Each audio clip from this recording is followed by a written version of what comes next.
toutes et tous et bienvenue dans Nouvelle Ère pour ce nouvel épisode qui fleure bon les vacances, même si ce n'est pas encore tout à fait le cas. Nous allons parler de tourisme aujourd'hui. Quelles opportunités pour le monde rural. Nos invités sont autour de la table, ils sont prêts à nous parler de leurs projets, de leur vision du tourisme à la mode de Bretagne et à la campagne.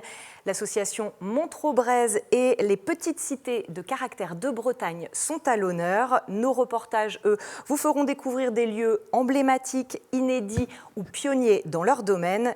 Et vous découvrez tout ça au travers du sommaire de l'émission. L'équipe propose régulièrement de nouvelles balades ou de nouveaux contes puisés dans les légendes arthuriennes. Objectif, permettre aux nouveaux visiteurs comme à ceux qui reviennent en Brocéliande d'en découvrir de nouveaux aspects. Ah, c'était peut-être que des histoires pour les enfants, mais ça nous captivait bien. Autre innovation, la Porte des Secrets, un spectacle immersif lancé en 2012 et remanié en 2018, une entrée en matière idéale dans la magie de Brocéliande. Il faut savoir qu'il y a toujours un agriculteur ou une agricultrice présent au magasin tous les jours. Il y a toujours une présence, et ce qui nous permet d'échanger avec les consommateurs et de les rassurer aussi sur les produits qu'on a. Il n'y a aucun intermédiaire entre le producteur et le consommateur. Vous êtes content, hein? Oui, parce qu'on a réussi un projet qui nous tenait à cœur. Dans ce verger centenaire émerge alors l'idée de construire de l'habitat écologique semi-enterré. Donc on voit ici de ce côté-là, derrière moi, ça va être la face nord de l'écologe, donc la partie la plus enterrée. Et la face sud, on va voir l'exemple sur l'autre écologe. Dont les critères répondent à une définition bien précise. Un écologe, c'est un petit peu un mot à la mode, mais en réalité, oui, c'est très précis. Ça va être un hébergement qui s'intègre dans son paysage, qui est respectueux de l'environnement et pour lequel le gérant a pensé aussi le lieu dans sa globalité. Entre Fougères et le Mont-Saint-Michel, le château Le Rocher-Portail offre à ses visiteurs une véritable immersion dans une autre époque.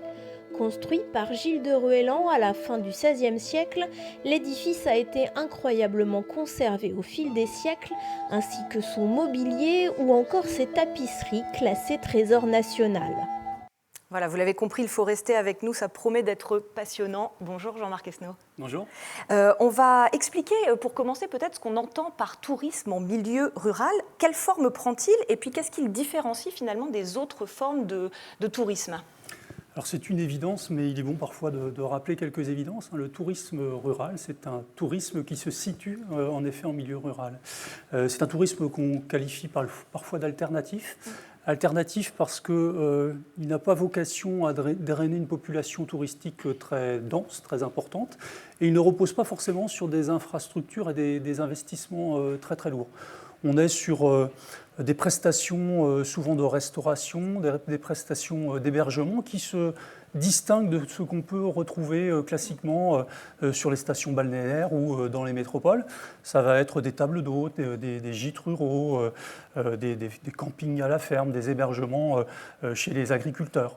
Et puis en termes d'animation, on est aussi là sur quelques spécificités, puisque la plupart des animations touristiques qu'on va trouver dans les territoires ruraux sont des animations en lien avec la découverte de la faune, de la flore, du patrimoine et du savoir-faire artisanal. Ce qu'on peut peut-être aussi ajouter, c'est que en la matière, il y a des enjeux forts, notamment en termes de revitalisation de nos bourgs, de nos territoires ruraux, et puis en termes de maintien, de préservation d'une économie locale. Voilà, les enjeux sont importants. Est-ce que le tourisme en milieu rural se porte bien ? On a l'impression que oui, quand même. Ah oui, il se porte bien, il est en développement, il se porte notamment très bien en Bretagne. À l'échelle du pays, à l'échelle de la France, ce sont 30% des séjours qui sont des séjours dans les territoires ruraux. 30% des séjours dans les territoires ruraux, mais seulement 20% du chiffre d'affaires sur ces mêmes territoires ruraux. Pour quelle raison ? Bien tout simplement parce que dans les territoires ruraux, on y va généralement pour de plus courts séjours. On y va pour le week-end, pour des petites vacances, mais dès lors qu'il s'agit de la période estivale, cette période où on part sur plusieurs semaines, les destinations sont souvent un peu plus lointaines. Qu'est-ce qui est gage de succès et sur quoi repose en fait le développement du tourisme rural aujourd'hui ? Il me semble que ce qu'il faudrait aujourd'hui, c'est développer une offre plus plurielle, complémentaire sur un même territoire. Ça, c'est sans doute un enjeu fort pour développer le tourisme dans les territoires ruraux. Je pense aussi qu'on a aujourd'hui des touristes qui sont de plus en plus en quête de vivre une expérience. Et on a de moins en moins des touristes spectateurs, observateurs, badauds. Et donc, l'un des enjeux pour les territoires ruraux, c'est de faire vivre l'expérience de la ruralité, notamment aux urbains.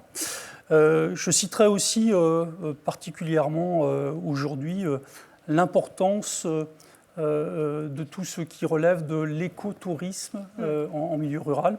C'est un enjeu fort, les Français y sont particulièrement sensibles. Et dès lors qu'on va dans les territoires ruraux, on apprécie toute cette possibilité qu'on a de redécouvrir notre terroir, notre territoire, la faune et la flore. Je pense que nos invités seront sur la même longueur d'onde que vous, Jean-Marc Esnault. Merci. Arnaud Lampire, bonjour. Claire Lucas, bonjour à vous également. Merci d'avoir fait le déplacement tous les deux. Je commence avec vous, Claire Lucas. Vous êtes la directrice des petites cités de caractère, également du réseau des villes d'art et d'histoire de Bretagne. Alors, les petites cités de caractère, bien évidemment, c'est un mot qui sonne à l'oreille de nos téléspectateurs. C'est une marque aujourd'hui nationale qui est née en 1975, mais en Bretagne, ici même. C'est ça, c'est effectivement une marque qui est née en Bretagne, à l'initiative de Jean-Bernard Vighetti, qui travaillait à l'époque sur des questions d'aménagement du territoire pour la DATAR, mais très vite qui a su fédérer des élus qui se sont engagés dans une dynamique commune. Et le but, c'était effectivement de lutter contre la désertification et de ces villes implantées en espace rural. Donc, 28 communes aujourd'hui estampillées dans la région, ça évolue sans cesse. Qu'est-ce qui les singularise, ces petites cités de caractère, même si j'imagine qu'elles sont toutes un peu différentes? Oui, bien sûr, elles sont toutes différentes, mais elles ont ce point commun d'avoir des fonctions de centralité, ou en tous les cas d'avoir eu ces fonctions de centralité par le passé. Donc des fonctions religieuses, des fonctions défensives, des fonctions marchandes, et des fonctions du coup de centralité qu'on essaye de faire perdurer. Et effectivement, l'activité touristique, c'est aussi un levier de développement. Est-ce qu'on peut en citer juste quelques-unes pour que les gens se donnent une idée parce que c'est des communes qui sont de taille assez modeste, entre 6 et 8 000 habitants, c'est ça?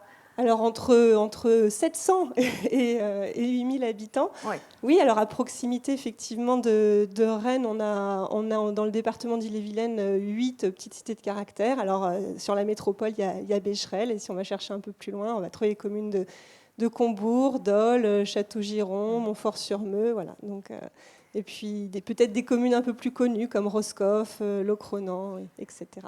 Il y a un cahier des charges, bien évidemment, pour être une petite cité de caractère, qui est vraiment axé sur la préservation du patrimoine. Oui, alors on a effectivement un cahier des charges, ce qui veut dire que les communes qui souhaitent rentrer dans la démarche petite cité de caractère, elles doivent répondre effectivement à un certain nombre d'engagements. Et on a 2 grandes familles d'engagements. La première qui se base effectivement sur les questions de connaissance, de protection, de restauration et de valorisation des patrimoines. Et puis après, il y a tout ce qui relève de l'accueil et de l'animation, à la fois pour les habitants, mais aussi pour les visiteurs. Un tout petit mot sur les raisons qui font que des communes souhaitent adhérer à finalement ces petites cités de caractère, qui est une marque aujourd'hui nationale. Alors je pense que les raisons, elles ont pu évoluer au fil du temps. Aujourd'hui, on a, j'ai envie de dire, 2 types de villes qui cherchent à rentrer dans le réseau. On a des villes qui viennent pour effectivement renforcer leur image, leur attractivité. Et puis on a des villes qui cherchent à rentrer dans le réseau pour conforter leur projet patrimonial et leur projet culturel, en fait. Donc on a 2 profils de villes.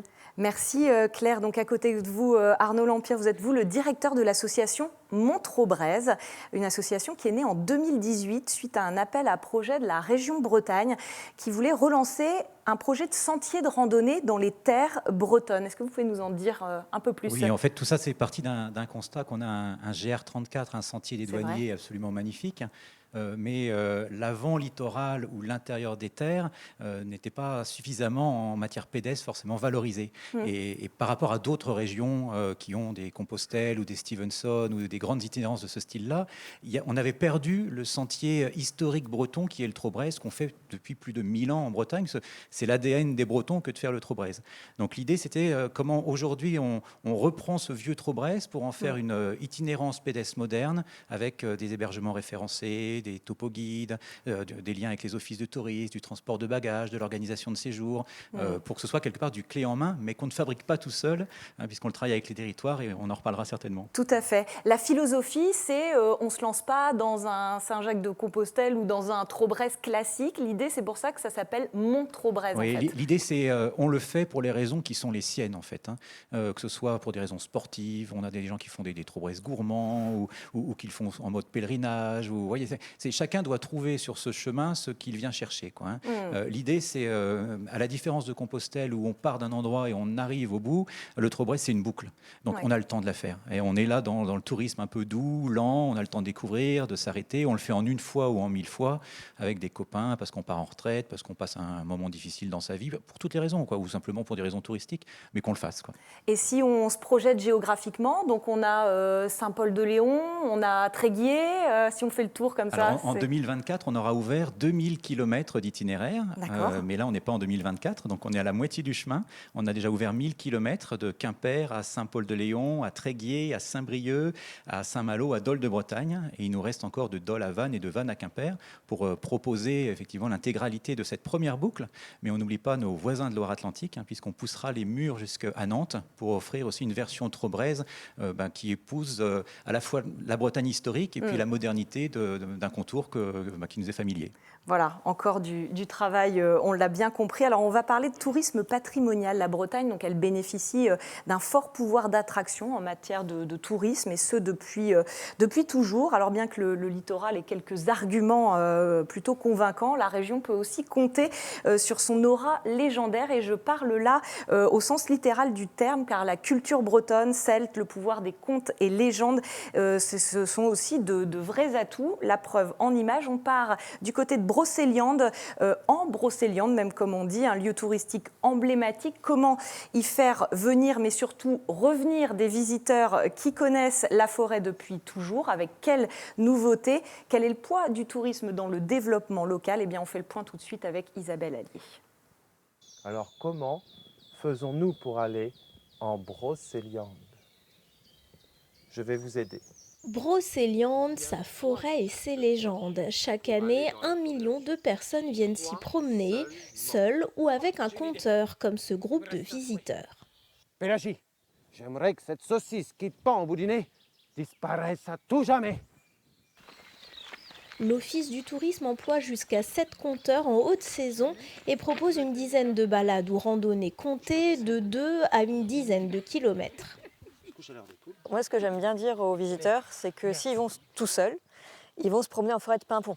Elle est très jolie, mais elle est classique, elle est comme n'importe quelle forêt. L'avantage de prendre un guide conteur, c'est qu'il va vous emmener en Brocéliande, il va vous faire découvrir les légendes et peut-être remettre certains personnages à leur place. On a tendance à mélanger un petit peu tout le monde, donc on remet les choses en place et ça permet de passer un bon moment. L'équipe propose régulièrement de nouvelles balades ou de nouveaux contes puisés dans les légendes arthuriennes. Objectif, permettre aux nouveaux visiteurs comme à ceux qui reviennent en Brocéliande d'en découvrir de nouveaux aspects. Ah, c'était peut-être que des histoires pour les enfants, mais ça nous captivait bien.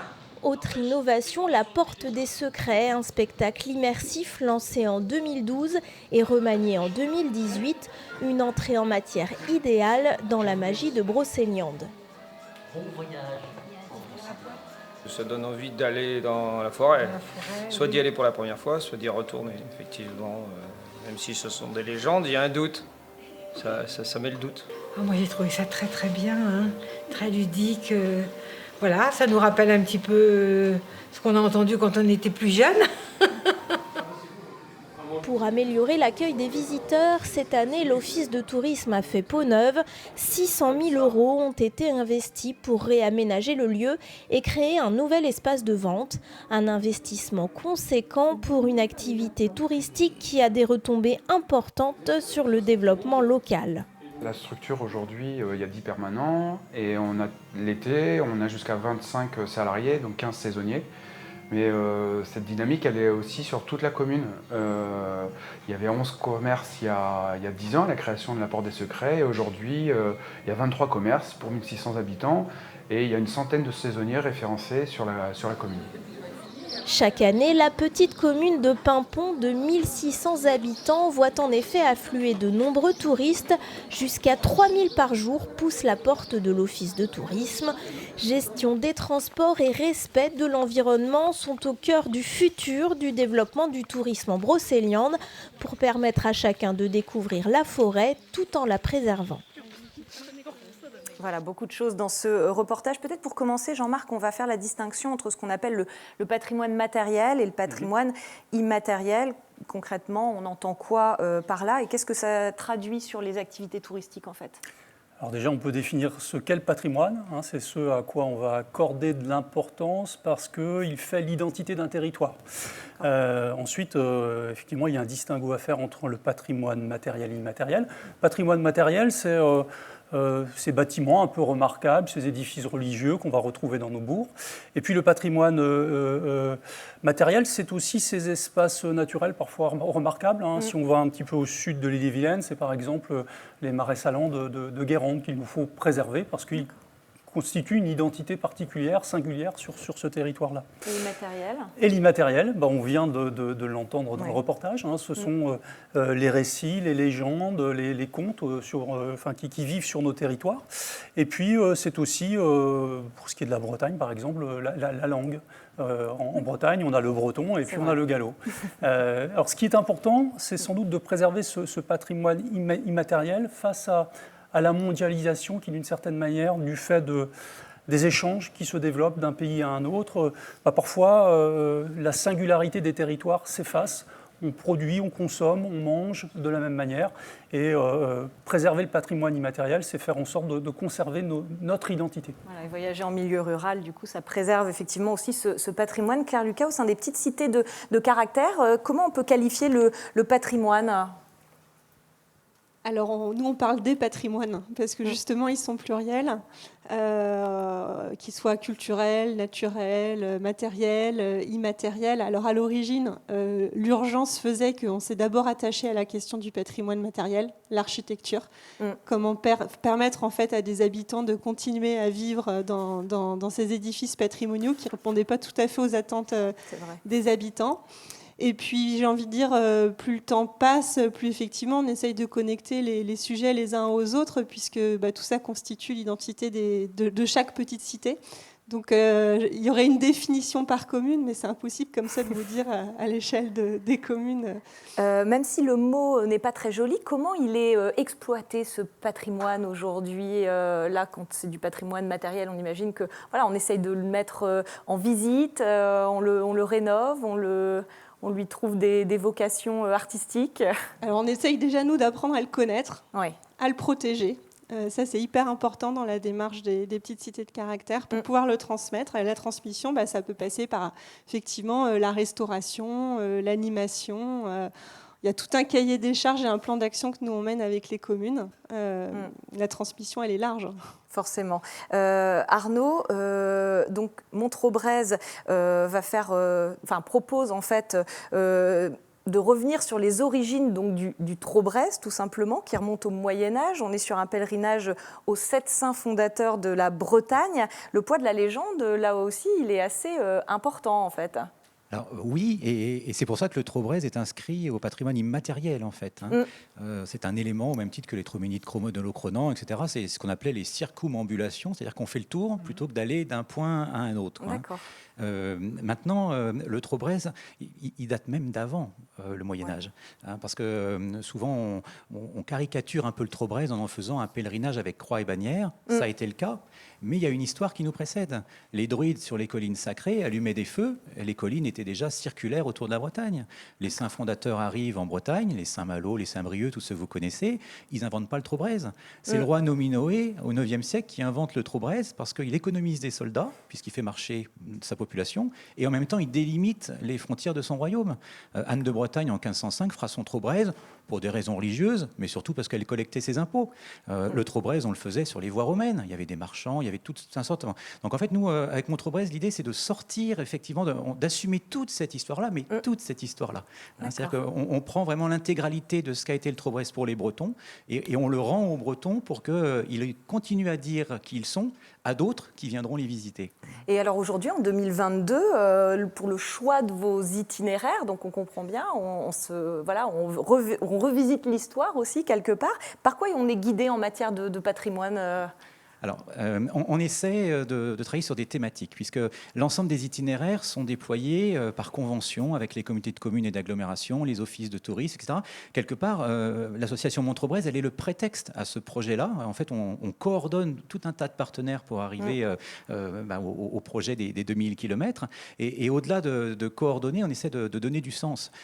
Quand effectivement, on remonte tous les enclos paroissiaux en Finistère, on ne va pas parler que du patrimoine des enclos, qui est du patrimoine matériel. On parle aussi de tout le patrimoine immatériel qui a été la culture du lin, et les candis, etc., qui ont conduit à la richesse. Quand on traverse, qu'on descend le Trieux avec toutes ces histoires de châteaux, la Roche-Jagu, etc., il y a du patrimoine, forcément, on le voit, mais il y a toute l'histoire qu'on met dans les semelles en marchant. C'est vraiment l'ADN du projet, c'est ça, c'est on marche intelligent. On prélève, on collecte et on marche intelligent.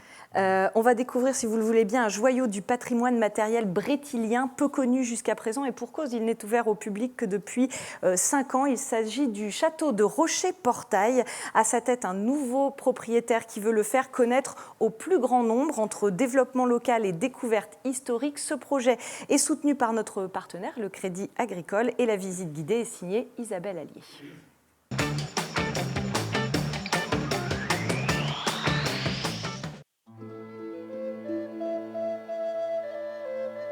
Entre Fougères et le Mont-Saint-Michel, le château Le Rocher-Portail offre à ses visiteurs une véritable immersion dans une autre époque. Construit par Gilles de Ruellan à la fin du XVIe siècle, l'édifice a été incroyablement conservé au fil des siècles, ainsi que son mobilier ou encore ses tapisseries classées trésor national. Donc là, nous sommes dans les appartements d'Apparat. Vous voyez, alors c'est un mobilier, c'est plus austère, c'est un mobilier médiéval qui provient sans doute du château médiéval. Il conservait tout.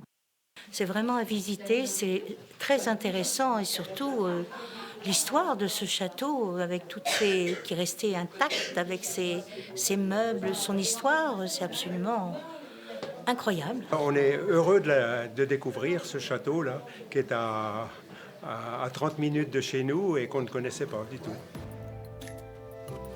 Ayant appartenu à 3 familles au fil des siècles, le château n'est ouvert au public que depuis 2017. Manuel Roussel, enfant du pays, l'a en effet racheté avec l'objectif de faire découvrir au plus grand nombre ce patrimoine méconnu.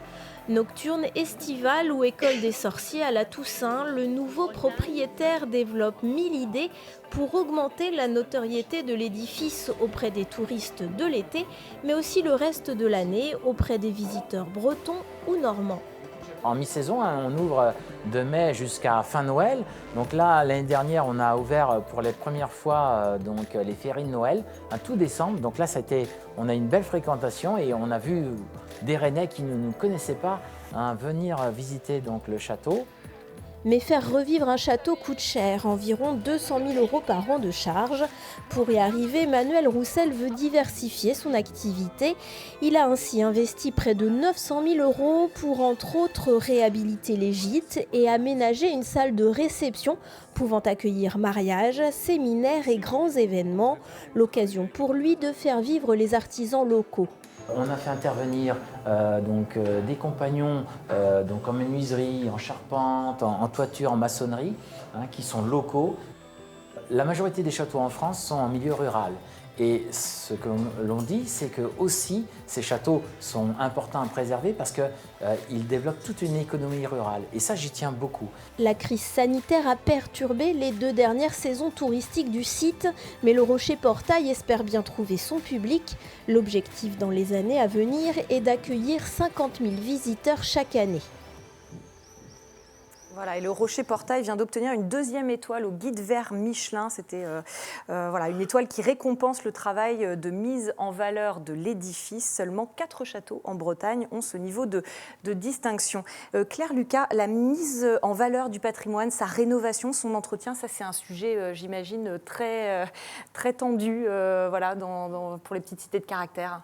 Oui, c'est un peu un sujet sans fin, effectivement. Ça demande beaucoup de moyens. financiers déjà. Ça demande énormément de moyens financiers. Donc aujourd'hui, ce qu'on essaye de fédérer, nous, autour du projet, c'est effectivement de l'ingénierie technique, accompagnée aussi, parce qu'il y a toute une technicité. Donc on a cette chance d'avoir le soutien des architectes des bâtiments de France, nous, dans l'ensemble de nos communes, qui sont très présents pour accompagner les particuliers, les élus sur leurs projets. Et puis de l'ingénierie financière. Donc effectivement, il faut pouvoir aller activer des leviers pour pouvoir avoir des subventions pour aider et faire en sorte que ces subventions, elles viennent amoindrir en quelque sorte le surcoût que vient générer une restauration de qualité. J'imagine que là, en plus, toutes les communes ne sont pas sur le même pied d'égalité à ce niveau-là, pour le coup. Ah oui, non, ça c'est certain, effectivement. Les recettes fiscales des communes aujourd'hui, c'est un vrai sujet. Donc les accompagnements qui sont mis en place, et notamment celui de la région Bretagne, ils interviennent à même hauteur, quelle que soit la situation financière de la commune. Ça, il n'y a pas de distinction. Puis on a un partenaire aussi qui est la Fondation du patrimoine, qui permet effectivement d'accompagner les particuliers dans leurs travaux de restauration. Et puis les départements, les communautés de communes aujourd'hui, effectivement, abondent aussi. Dans le cadre des dispositifs de revitalisation, on a des gros fonds financiers qui interviennent. Mais c'est une nécessité. Ouais, c'est un combat de tous les jours, finalement. Certainement. Et au regard aujourd'hui de l'augmentation du coût des matières premières, il y a des surcoûts très importants dans le bâtiment. Et la restauration du bâti ancien se retrouve confrontée aussi à ce surcoût. Donc on a de grosses difficultés effectivement à trouver les moyens financiers pour restaurer ce bâti-là. Donc, un gros sujet. Donc. On recherche des mécènes. Voilà, le message est passé. Arnaud Lampire, pour vos 2000 km de sentiers, quel entretien, quel aménagement, qui aussi, parce que voilà, un sentier, ça s'entretient, ça s'aménage. Alors, avant de s'aménager, ça se dessine et ça se décide. Oui. C'est-à-dire qu'effectivement, toute la question là, qui nous occupe, c'est comment un itinéraire de randonnée historique aujourd'hui peut redonner de l'économie au territoire qu'il traverse, en fait. Donc, quand on se lance dans l'aventure de l'ouverture d'un chemin, déjà, on n'invente pas les chemins. Il y a des chemins qui existent, il y a les chemins communautaires, il y a les chemins de la Fédération française de randonnée, il y a tout un tas de chemins. On fait du repérage, on recherche des chemins dits historiques, pour peu qu'on en trouve encore, mais on se met autour d'une table avec les élus et l'Office du tourisme de la communauté de communes concernées, et on va regarder là où il y a déjà beaucoup de tourisme, et c'est pas la peine d'en rajouter, là où le territoire est sous-valorisé, et c'est peut-être là qu'il faut chercher. Dans nos itinéraires entre Saint-Paul et Tréguier, on ne passe pas par la côte de Granit Rose. Par contre, on revalorise sur 100 km toute la traversée du Trégor par Plouarette, Tonquedec, la remontée vers le Tréguier, etc. Un itinéraire assez mal connu, en fait. Mais tout cela, c'est de la concertation entre maires, parce que tout le monde voudrait, à un moment donné, voir une itinérance passer devant sa porte. Donc, il y a des concessions, il y a des choses qui se passent. On met en place des variantes parce qu'il y a quand même des choses intéressantes. On référence le patrimoine sur l'itinéraire et le patrimoine qui se trouve à quelques centaines de mètres. Comme ça, après, le marcheur, il fait ses courses, en fait. Il ira où il veut. Mais il y a tout un travail de concertation avec les départements également, puisqu'il y a le plan départemental des itinéraires de randonnée.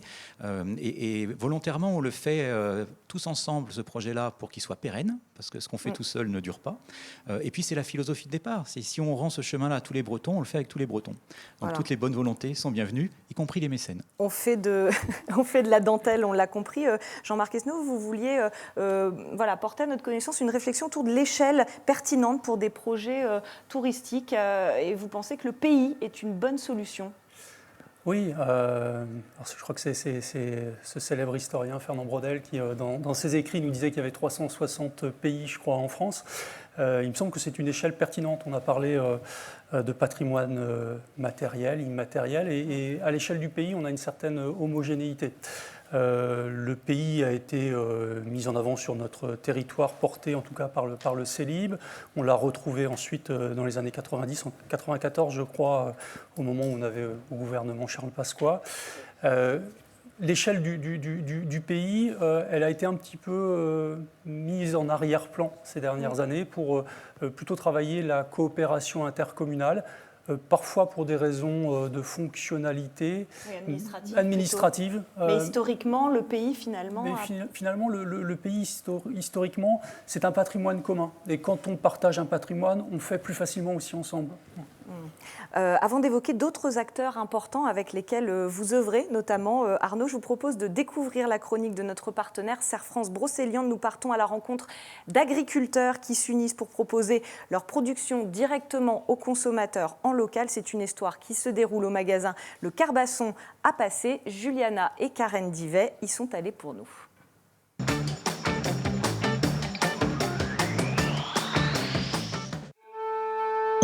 Nous sommes à Passé. Derrière moi, c'est le magasin Le Carbasson qui est ouvert depuis un an et qui propose des produits locaux, des agriculteurs et des producteurs aux alentours de Passé dans un rayon de 10 km. Et pour compléter l'offre des produits, sachez que tous les vendredis, il y a la poissonnière qui est là.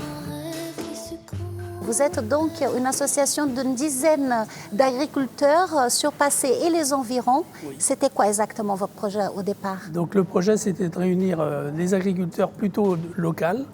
Donc dans les 10, il y en a 7 qui sont de Passé.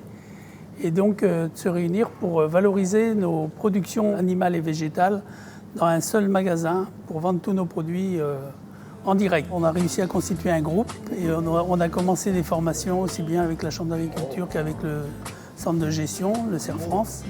On a fait notre association d'abord et après on a fait une SAS pour les 7 paniers pour le foncier et une SARL pour le magasin de producteurs qui s'appelle Le Carbasson.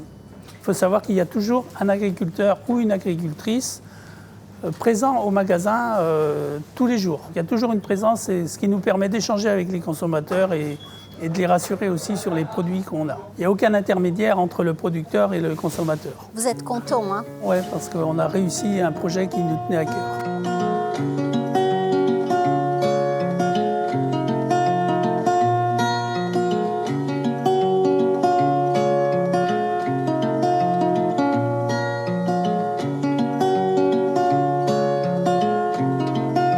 Stéphanie, j'ai compris que vous avez pris beaucoup de plaisir à suivre ce dossier. Effectivement, parce que c'était un collectif et que c'était une construction de projet. Donc effectivement, on a construit ensemble par des séances de travail régulières. On a travaillé ensemble avec ces 10 associés à créer en fait le prévisionnel pour présenter aux banques le projet. Que ce soit sur la communication, comment on allait travailler sur l'ouverture, et ensuite travailler sur le panier moyen, la fréquentation, et tout ça nous donne le résultat pour présenter aux banques et permettre le financement de ce magasin, de travailler aussi sur l'humain, combien de personnes on a besoin dans le magasin. Tout ce qui a été travaillé ensemble, ils le concrétisent, ils le réalisent là aujourd'hui, avec ce beau magasin et avec la fréquentation qui est présente. Donc ils répondent à leur objectif de circuit court et d'apporter leurs produits auprès des consommateurs. Je suppose que vous êtes devenue cliente du magasin. Bien sûr.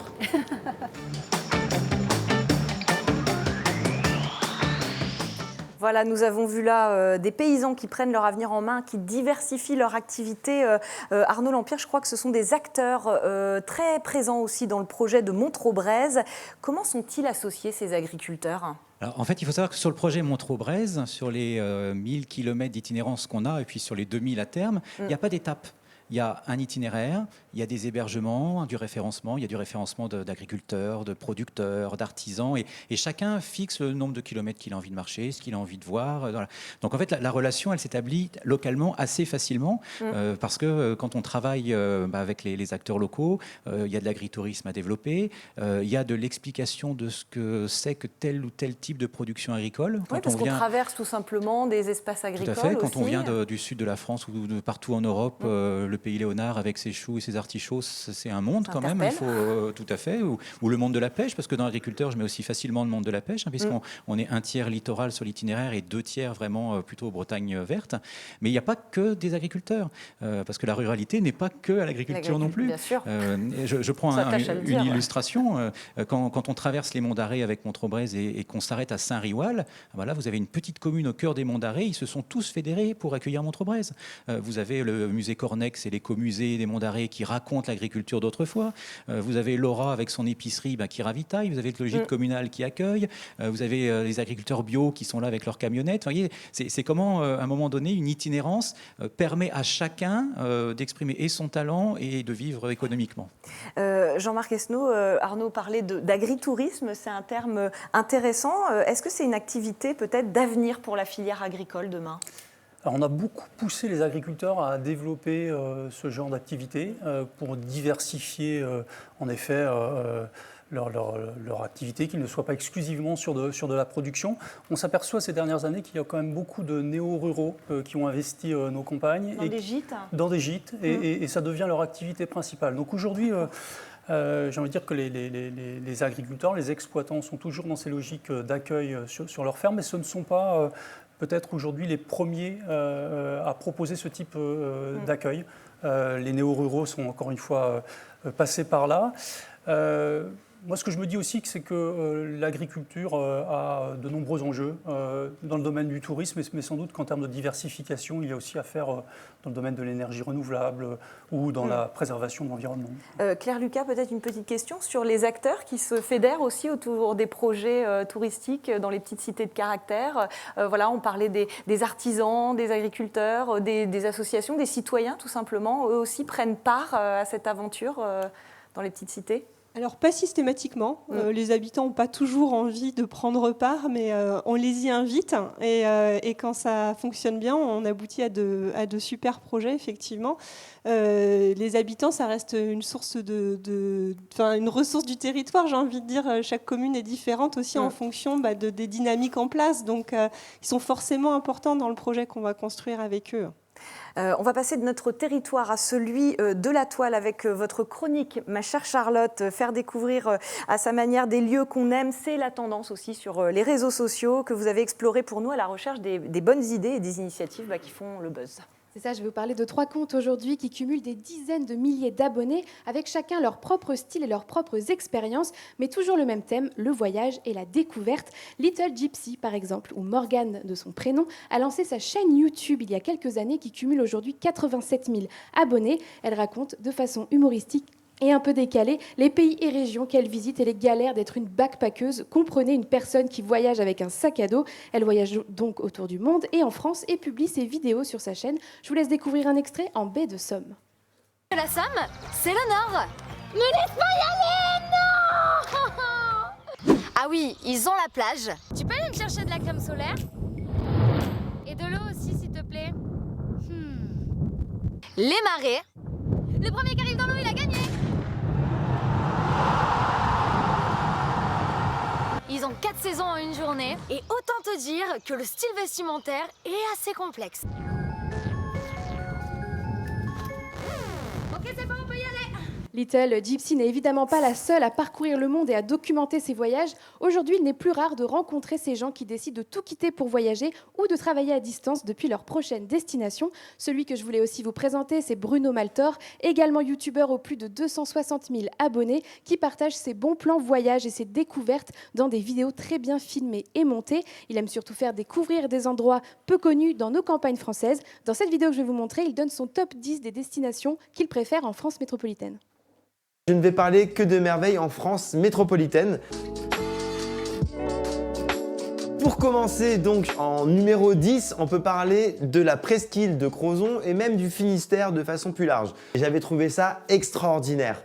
T'as des belles petites randonnées à faire, t'as une des plus belles plages du monde. Hors saison, il n'y a personne. Si tu y vas en avril, mai, t'es tranquille. J'étais vraiment solo du ghetto, c'était un kiff énormissime. En plus de ça, dans le Finistère, si vous aimez la rando, vous allez être servi parce qu'il y a notamment le GR34 qui passe là-bas et on parle quand même de 2000 km de randonnée.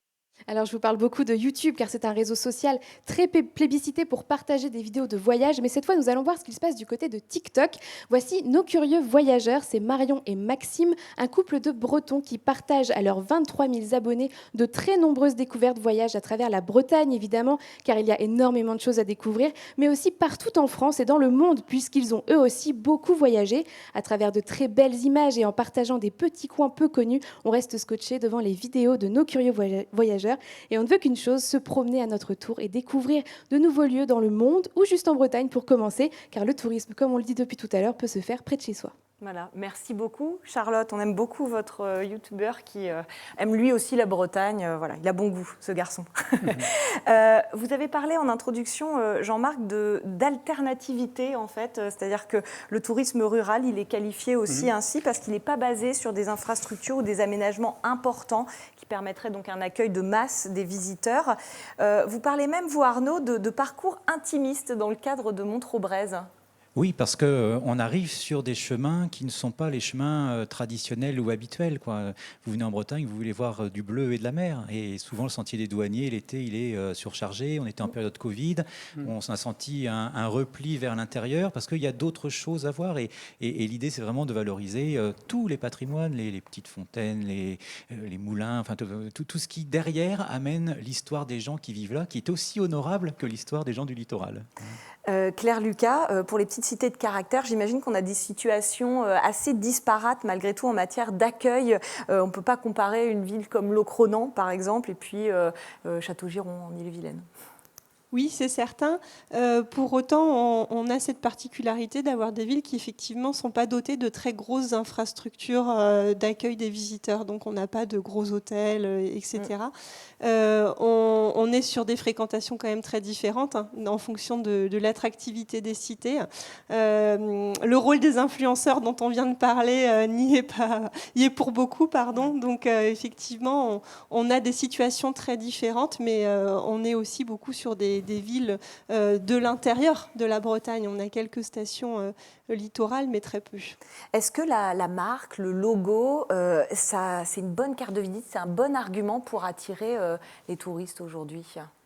Alors certains visiteurs vont effectivement s'attacher à ces gages de qualité, mais je pense, comme on le disait précédemment, qu'effectivement le visiteur, les petites cités de caractère ne sont pas une destination par essence en fait. Le visiteur va d'abord venir en Bretagne, va poser ses valises dans un endroit et on va être une offre de rayonnement, j'ai envie de dire. Donc dire que la marque fait tout, c'est faux en fait. C'est le territoire au sens large en fait qui va attirer. C'est pas le label. On va parler d'écotourisme maintenant. C'est une démarche touristique engagée en faveur du développement durable visant à préserver la biodiversité et les ressources culturelles d'une zone naturelle. La sensibilisation aux enjeux sociaux et environnementaux de toutes les parties prenantes est primordiale. Alors pour illustrer cela, je voudrais qu'on parte du côté de Vitré où l'écotourisme s'est fait une belle place dans la petite commune de Saint-Mervé. Une pionnière du genre a posé ses valises, c'était il y a 9 ans déjà. Hélène a fait d'un ancien gîte un lieu unique et atypique, mais surtout respectueux de son environnement, découverte d'un des premiers écologes de France dans ce reportage. La Belle Verte porte bien son nom. Ce petit coin de campagne où le chant des oiseaux règne en maître est le royaume d'Hélène et de sa famille. En 2007, cette professionnelle du tourisme, native de Vitré, revient au pays et tombe sous le charme de cette belle maison. Le projet de créer des écologes n'était pas existant à cette époque-là. Et c'est en travaillant à l'office de tourisme que j'ai vu passer cet appel à projet et ça m'a fait tilt. Et je me suis dit, mais oui, cet appel à projet correspond exactement à ce que je veux faire. Maintenant, il faut que je le mette en mots. Il faut que je l'écrive sur un business plan pour voir si c'est réalisable. Cet appel à projet, c'est celui de la région, intitulé « Innovation touristique en Bretagne intérieure ». Hélène s'y voit déjà. Dans ce verger centenaire émerge alors l'idée de construire de l'habitat écologique semi-enterré. Donc on voit ici de ce côté-là, derrière moi, ça va être la face nord de l'écolodge. Donc la partie la plus enterrée. Et la face sud, on va voir l'exemple sur l'autre écolodge. Dont les critères répondent à une définition bien précise. Un écolodge, c'est un petit peu un mot à la mode, mais en réalité, oui, c'est très précis. Ça va être un hébergement qui s'intègre dans son paysage, qui est respectueux de l'environnement et pour lequel le gérant a pensé aussi le lieu dans sa globalité. Il aura fallu 1 an et le savoir-faire d'artisans locaux pour la construction des 2 écolodges. Alors en fait, il a été construit qu'avec des écomatériaux. Ici, on a utilisé le bois pour la structure, la paille pour l'isolation, donc dans les murs, il y a de la paille de chanvre, et puis la terre pour l'inertie thermique. Donc ici, on voit ces sculptures en terre qui sont installées derrière les baies vitrées. Elles vont accumuler la chaleur du soleil en hiver et la restituer à l'intérieur. Et à l'inverse, l'été, on va mettre des voilages à l'extérieur pour qu'il n'y ait pas de captation de chaleur. Avec le gîte historique rénové et réaménagé, 3 logements sont ainsi disponibles sur 1 hectare. La nature tient ici une place prépondérante. Alors, pas tout à fait mûr encore. Les visiteurs, eux, viennent chercher ici le calme et le ressourcement. En général, j'ai 2-3 conseils sur les visites à faire. Mais très vite, ils se rendent compte qu'ils aiment bien juste rester ici, prendre un bouquin, aller dans le bain nordique, faire un petit massage, et puis arrêter de faire de la voiture et avoir envie d'avoir des destinations de visite. Finalement, des vacances, c'est peut-être aussi ne rien faire. Les clients qui viennent ici, ils veulent aussi rencontrer la propriétaire des lieux et pouvoir un petit peu discuter de la démarche parce qu'elle n'est pas anodine, donc on a envie d'en parler. Souvent, au moment du départ ou de l'arrivée, il y a des questions sur comment ça s'est passé, comment ça s'est déroulé. C'est quand même un lieu qui va susciter des petites questions qui fait écho dans la tête de plus en plus de gens. Pour preuve, et depuis le début, Hélène dispense des formations sur les écologes et guide des porteurs de projets qui veulent se lancer dans l'aventure. Ce couple de Cahors, par exemple, passera 3 jours à la Belle Verte pour en prendre de la graine. Jean-Marc, que cherchent les touristes au travers des séjours éco-responsables ? Alors, il y a un site de réservation en ligne dont je tairai le nom qui a conduit une étude très intéressante sur le sujet et qui met en évidence que 90% ou près de 90% des voyageurs souhaitent réduire leur impact environnemental lors de leur séjour. Et ce qui apparaît aussi, c'est que ces mêmes voyageurs ont le souhait de vivre un séjour qu'ils qualifient d'authentique au contact des populations locales. Donc, tout ça plaide plutôt en faveur effectivement du développement du tourisme rural, qui est un tourisme qui quand même a un impact carbone plus faible que le tourisme peut-être un peu plus classique qui nous amène parfois à prendre l'avion pour aller vers des destinations lointaines. L'écologie est un sujet incontournable aujourd'hui. Claire et Arnaud, aucun doute que ce volet s'incarne dans vos projets respectifs. Comment exactement, peut-être Claire, pour les petites cités de caractère ? Alors déjà, nous, l'objet qu'on propose à la découverte, ce sont des villes millénaires, donc des villes qui ont traversé les siècles et qui sont par essence durables. Oui. Donc on essaye de faire en sorte effectivement d'éviter l'étalement urbain, que la ville elle puisse se reconstruire sur elle-même. Donc le projet à la base des petites cités de caractère, c'est de permettre la découverte en déambulation de ce patrimoine et de la culture en fait qui y vit aujourd'hui. Maintenant, ce sont des questions complexes. La restauration du bâti ancien, normalement, elle fait appel à des savoir-faire et à des matériaux qui sont censés être quand même écologiques. Mais est-ce que le tourisme, il est par essence écologique et durable ? Forcément, on consomme quand on est visiteur. Et c'est aussi, nous, ce qu'on va chercher un petit peu à générer. Donc, on va essayer de faire en sorte que son consommation, elle soit plutôt intelligente. Mais la question de l'accès à nos cités... c'est un vrai sujet. Oui, c'est un vrai sujet, la question de la voiture. On va y revenir un peu. Mais juste, Arnaud, vous avez inauguré très récemment la dernière portion, la dernière que vous avez inaugurée, en tout cas, c'était en Ille-et-Vilaine, entre Saint-Malo et Dol de Bretagne. Là, il y a toute une offre à bâtir. Est-ce que, justement, réfléchir à cette empreinte carbone, elle est présente ? Oui, alors, et au-delà de réfléchir à cette empreinte carbone, c'est comment on valorise une écologie locale. Entre Saint-Malo et Dol de Bretagne, on peut très bien rejoindre Saint-Malo à Dol par le sentier des douaniers et on est en plein littoral. Nous, on a choisi de rejoindre par les marais. Parce que derrière, il y a toute une écologie à expliquer de ces marais noirs, de ces marais blancs, de tout le travail que les hommes ont fait pour cultiver la terre, pour construire des digues, ce qui a fait qu'ils ont développé de la détermination. Vous voyez, il y a une manière aussi d'aborder l'écologie sous cet angle-là, sur ce que les hommes ont réalisé un jour, qui peut être modélisant pour la suite et qu'on ne traverse pas un territoire sans savoir où on met les pieds en fait. Le tourisme en milieu rural, vous en avez touché un mot, Claire. C'est vrai qu'il y a un gros défi, c'est celui donc du transport. Si on prend pour exemple Brocéliande, on va remplacer toutes les navettes par des navettes au biogaz pour rejoindre les points de départ des différentes balades comptées. Quelles sont vos pistes de réflexion sur cette question? Parce que la voiture est très présente forcément. Oui, aujourd'hui, on accède majoritairement aux petites cités de caractère en voiture. La question des mobilités, on va essayer de la travailler avec la région Bretagne, notamment. Et puis, de plus en plus, sur ce qu'on appelle les itinérances douces. Et là, on se complète, puisqu'effectivement, Monte-Roberez a aussi du passage dans les petites cités de caractère. On est quand même sur de nombreux itinéraires doux. Mais à un moment donné, le visiteur, il faut quand même qu'il accède à son point de départ. Et c'est là que ça échoppe un peu. Donc, voilà, un chantier important. Un gros chantier. À explorer. Alors peut-être pour conclure, puisqu'on arrive bientôt au terme de notre émission, sur les attentes des touristes du monde rural, vous l'avez dit Jean-Marc, en fait, ce qu'ils recherchent, Claire, vous me le disiez aussi, c'est l'authenticité, aussi une expérience individualisée. C'est ça, c'est à la fois la rencontre, l'envie de ne pas faire comme tout le monde, l'envie d'être surpris. Et donc tout ça, ça se travaille en fait, parce que ça se construit, on a l'impression que c'est spontané. Mais donc on essaye de structurer une offre culturelle et patrimoniale qui puisse permettre aux visiteurs d'être guidés sans avoir cette sensation d'être complètement pris par la main. Et on travaille ça avec les habitants, avec les artisans d'art, les élus, les associations culturelles, et on essaye de proposer une offre qui permette cette découverte-là. Arnaud, vous avez accueilli 10 000 randonneurs en 2020, je crois, sur vos sentiers. 20 000 en 2021 et on espère faire mieux puisqu'en plus on ouvre des kilomètres, donc forcément à chaque fois qu'on ouvre des kilomètres, mais c'est pas tant les 2000 kilomètres et l'ouverture des chemins qui est important pour nous, c'est l'expérience et l'expérience de la rencontre qu'on permet. Parce qu'il faut savoir qu'un marcheur, il part le matin, il arrive le soir, il change complètement de paysage, il rencontre de nouvelles personnes.